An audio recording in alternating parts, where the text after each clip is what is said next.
Good morning, everyone. Our Bible verse for today is Proverbs 4:25. Let your eyes look straight ahead. Fix your gaze directly before you. So sa Tagalog, palagi ang hinahanap ang pukol ng iyong tanaw, ituon ang iyong pansin sa iyong palatuntunan. So, first teaching natin for today is overcome the procrastination. So, the power of now. Tinuturo nitong verse na to sa atin na we need to focus instead of thinking of the past, na sabihin mo sa sarili mo, I can't do this, I won't become successful because nakapokus ka sa nangyari sa past. Kalimutan mo na yan.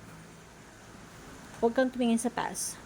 Huwag mabuhay sa nakalipas. Ituon ang pansin ng iyong sa hinaharap.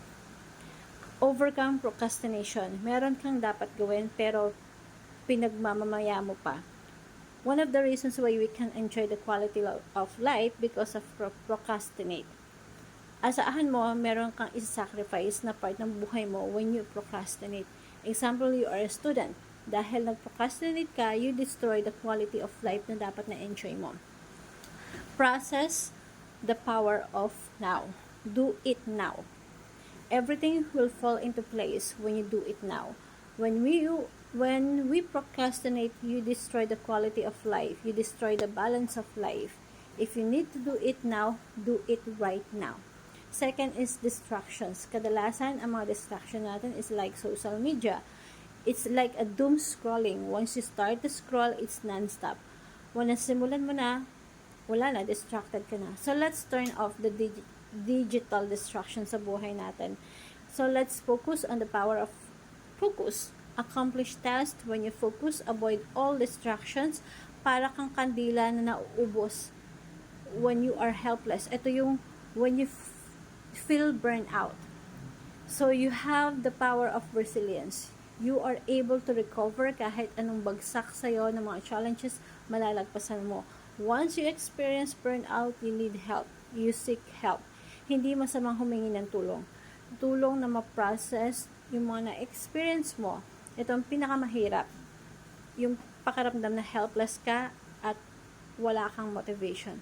You need help. By the way, if you have a small group, ask help to your small group. Bring your small group with you. Do the task now.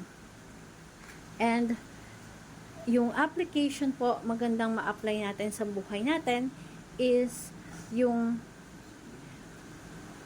the power of now, do it right now, the power of focus, and the power of resilience. And I want to share with you this simple prayer na, Heavenly Father, I come before you seeking strength to overcome the challenges I face. Help me to conquer the procrastinations by embracing the power of now so I may complete my task and enjoy the life of quality. Grant me the ability to focus, setting aside all distractions that pull me away from what truly matters. When I feel weary and close to burnout, remind me that I need my friends, family, and counselors to support. Teach me the power of resilience so I can persevere with joy. I pray for the laser-focused balance and victorious life in Jesus' name. Amen.